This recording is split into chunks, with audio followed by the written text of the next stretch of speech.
to be able to say, where did you come from? It's very important that we look back. I always tell kids, always look at your history. Where did you come from?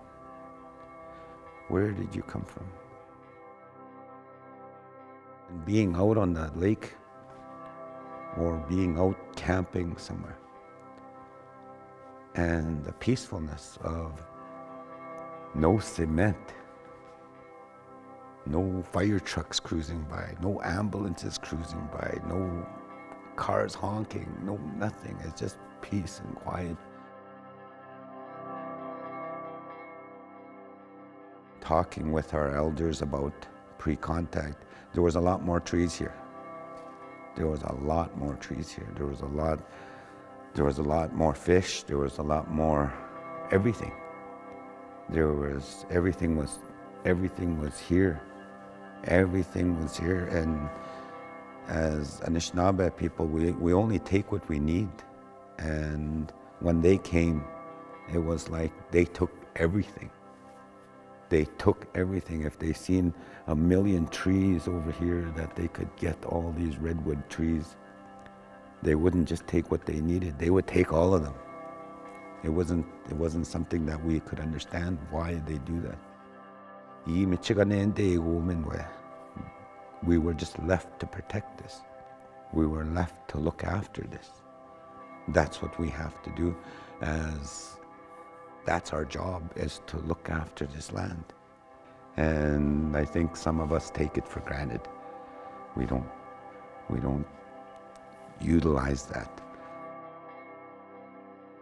Talking with elders about pre-contact, it was the older ones and it was the older ladies that were in charge, not us men. And they would send the men out to find out whether the rice was ready. And there was lots of ricing fields all along Lake of the Woods, all the way right to Big Grassy, Big Island, all that whole area.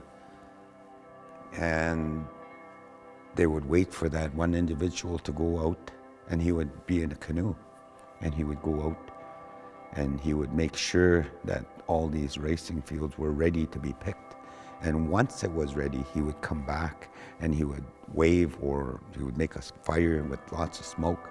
And once they seen that, everybody gathered, and it was a community thing. It wasn't just one individual family or anything. It was everybody.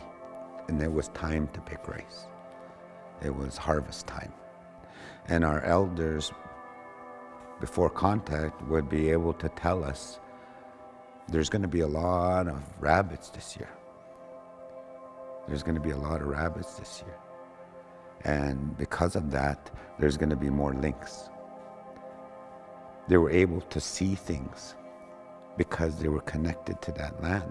We didn't stay in one solid area all the time. We could move, and we moved with the animals.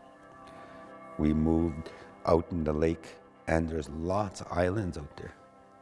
Lots and lots of islands out there. And we moved with like same with the Dakota, they moved with that buffalo. And same with us, we moved with that food source. The fishing was plentiful. The ricing was plentiful. And we were healthy. We didn't have no sugar. We didn't have no sugar diabetes. We didn't have any cancers. We didn't have any of those things. And our elders, they lived a long, long time. And that's where we can teach our kids. That's where they need to go. They need to go back to the land. They need to go back. We send them to cities, we send them all over the place. It's good for a while, but they have to come home.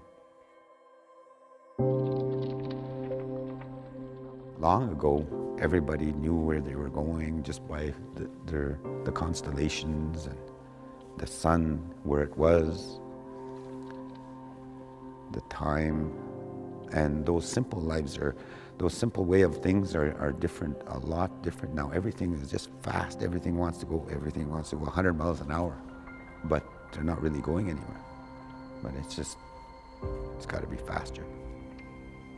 So talking about the language, the land, and what's on it, it doesn't belong to us. It doesn't belong to us. It never belonged to us. But we were put here, and even the elders, when they were kids, they would talk about that and say, "이 미치가네인데 오면 왜?" We were just left to protect this. We were left to look after this. That's what we have to do, as that's our job, is to look after this land. We have to do that. And I guess that's where that connection is